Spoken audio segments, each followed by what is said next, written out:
आप देख रहे हैं BA न्यूज, खबर हमारी फैसला आपका। इस वक्त की बड़ी खबर। बरेली संयुक्त व्यापार मंडल का एक प्रतिनिधिमंडल बरेली आयकर आयुक्त कार्यालय पहुंचा और मुख्य आयकर आयुक्त उत्तर प्रदेश लखनऊ को संबोधित ज्ञापन दिया, जिसमें बरेली विकास प्राधिकरण के अधिकारियों व कर्मचारियों के भ्रष्टाचार और उनकी अवैध तरीके से धन अर्जित कर खरीदी गई संपत्तियों का पूरा ब्यौरा देने के लिए कहा और मामले में निष्पक्ष जांच कार्यवाही करने की मांग की।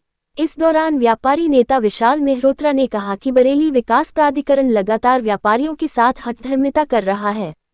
बरेली के प्रभात नगर गेट पर रोहित सौरी के शोरूम को BDA द्वारा सील कर दिया गया था, जिसके बाद उसे पर FIR दर्ज कर दी गई। पुनः रोहित सौरी द्वारा जब उस संस्थान को खोला गया तो उसे दोबारा से सील किया गया, जबकि यह मामला पुलिस और व्यापारी के बीच का हो जाता है।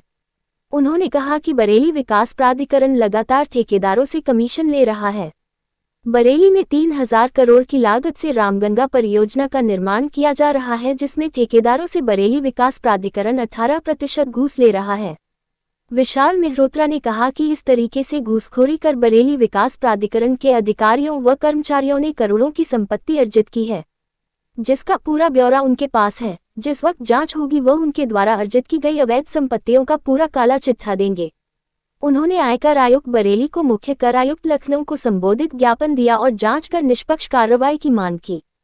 ज्ञापन देने वालों में रोहित जिंदल, रामकृष्ण शुक्ला, अनिल अग्रवाल, अनुज गुप्ता, विक्की बग्गा, घासीदास अग्रवाल, दानिश जमाल, मनोज अरोड़ा, शोभित सक्सेना, प्रियंका बख्शी, अनिल पाटिल, सरदार मंजीत सिंह नागपाल, अमित मिश्रा, पन्नू सक्सेना, सुदेश अग्रवाल, नवीन अग्रवाल, मनीष अग्रवाल, अनिल अग्रवाल, मोहक अग्रवाल, नवनीत, मयंक कठेरिया आदि तमाम व्यापारी मौजूद रहे। क्या मामला है जो आप ज्ञापन दे रहे हैं? क्या नाम भैया आपका? अमरजीत सिंह बख्शी। क्या मामला है, आप जो आयकर विभाग में आए हैं ज्ञापन दिया है? ये BDA की हठधर्मिता, BDA की गुंडागर्दी जो उन्होंने बरेली शहर के दुकानदारों के ऊपर बना रखी है। एक दुकान सील करते हैं, उसकी आड़ में आमने सामने के जितने दुकानदार हैं उनसे धन वसूली की जाती है। उसी की शिकायत करने आज हम यहाँ पे इनकम टैक्स ऑफिस में आए हैं कि कम से कम इनकी संपत्तियों की जांच हो।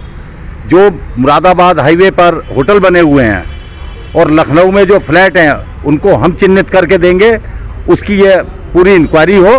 हमारी मेयर महोदय से भी बात हो गई है और कोशिश की जा रही है PMO में भी जाके हम अपनी बात रखें और इनके खिलाफ कार्रवाई करवाएं। शनिवार को क्या किया था इन्होंने? पहले जो दुकान सील कर चुके थे उसके बाद सील उन्होंने अगर खोल दी तो इन्होंने पुलिस में रिपोर्ट लिखवाई।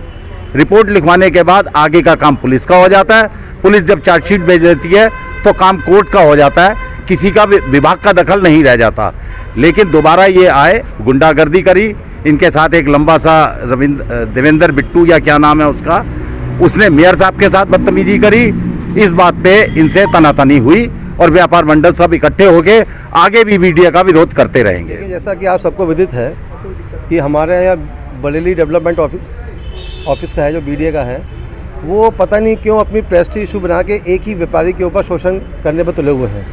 जिसकी दुकान का शोरूम खुला हुआ हो और 10 दिन बाद उसे सील कर दिया हो, जिसमें करोड़ों का इन्वेस्टमेंट हुआ हो, बैंकों की लिमिट चली हो, लेबर लगी हो, उन सब की तनख्वाहें भी हैं। 4 महीने वो शोरूम सील रहा। आपने सील किया, ठीक है, कोई बात नहीं, जो भी आपकी रही होगी। आपने उस व्यापारी ने उसकी सील तोड़ दी, उसमें प्रवेश कर लिया, आपने उसके ऊपर FIR दर्ज करा दी। जब FIR दर्ज हो गई तो आपका मामला ख़त्म हो गया, 2 पार्टी आमने सामने नहीं आ सकती। अब ये पुलिस इन्वेस्टिगेशन का मैटर रह गया है कि भाई वो क्या करती है, सील टूटी है नहीं टूटी है, ये पुलिस जांच करे। आपने अपने किसी स्वार्थ के खातिर दोबारा से फिर उसको सील करने पहुंच गए और अभी भी हम देख रहे हैं मीडिया के माध्यम से आप लोगों कि वो अभी भी ये कहे हुए हैं कि मैं इसको नहीं छोड़ूंगा, बहुत सख्त कार्रवाई होगी। क्या कार्रवाई होगी भाई? आपका एक अधिकार क्षेत्र है, उसी की बस आप करोगे। ऐसी क्या वजह है कि वो एक ही व्यापारी के ऊपर इस तरह से प्रताड़ना की जा रही है? और जिस प्रकार से पिछले कुछ सालों से BDA काम कर रहा है शहर के अंदर, सबको अवगत है।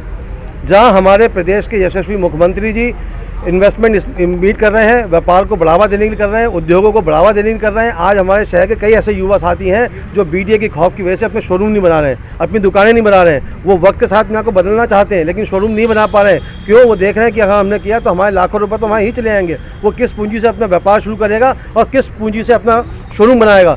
बहुत से व्यापारी ऐसे हैं जो अभी अपना शोरूम बनाने है। शोरूम है ये प्रभात नगर गेट के कोने पर जॉकी का शोरूम है, जिसको कि बार बार प्रताड़ित किया जा रहा है। तो हमारी सिर्फ आज इसलिए आए थे जब अधिकारी इतने निकृष्ट हो चुके हैं, जहां ये हमारे लिए भी सौभाग्य की बात थी और व्यापारियों में मनोबल बढ़ाने वाली बात थी। उस आंदोलन में महापौर जी भी हम लोगों के साथ में कूदे थे और वहाँ के कर्मचारियों ने जिस सूरत से महापौर के साथ बदतमीजी की है, ये सब ने वहाँ देखा है। तो ऐसी हर धर्मिता के उन अधिकारी जो पिछले काफ़ी समय से यहाँ जमे हुए हैं, उनकी आयकर से अधिक संपत्तियाँ हैं। हमें मालूम है कहाँ उनके रेस्टोरेंट है, कहाँ फ्लैट है, कहाँ पे क्या है। आज हमने वही इनकम टैक्स कमिश्नर को ज्ञापन सौंपा है, उनसे मांग की है कि ऐसे भ्रष्ट अधिकारियों की संपत्ति की जाँच की जाए। और निश्चित ही हमें उम्मीद है, हम महापौर से कहा है, वो दिल्ली गए हुए हैं, जल्द हमें पीएमओ ऑफिस से भी समय मिलने वाला है, हम वहाँ जाकर भी अपनी बात को रखेंगे और इन अधिकारियों की शिकायत को वहाँ रखी जाएगी। शुक्ला जी, आज क्या मामला है? देखिए, बरेली में बीडीए का जिस तरीके से व्यापारियों के प्रति उत्पीड़न की भावना जो दिख रही है, सर्वोपरि है। एक वो व्यापारी जिसने ईमानदारी से बीडीए के सारे मानक पूरे करे, उसके बावजूद भी उसके शोरूम को सील किया गया और बीडीए विभाग के कर्मचारी और अधिकारियों ने वहां आकर जिस प्रकार से व्यापारियों से मारपीट की है, ये सर्वविदित है। आज बरेली के सारे व्यापार मंडल एकजुट होकर यहां पर आयकर विभाग के अधिकारी के पास आए हैं कि इनकी भ्रष्ट अधिकारियों की जांच हो। और अभी हम योगी जी के पास भी लखनऊ बरेली का व्यापार मंडल के सभी लोग मिलकर जाएंगे। दिल्ली तक जाना पड़ा वहाँ भी जाएंगे और बरेली बंद कराना पड़ा बरेली बंद भी कराएंगे। लेकिन जिस तरीके से बीडीए के अधिकारी व्यापारियों को व्यापार नहीं करने दे रहे हैं, ये बिल्कुल भी सहनशील नहीं है। धन्यवाद।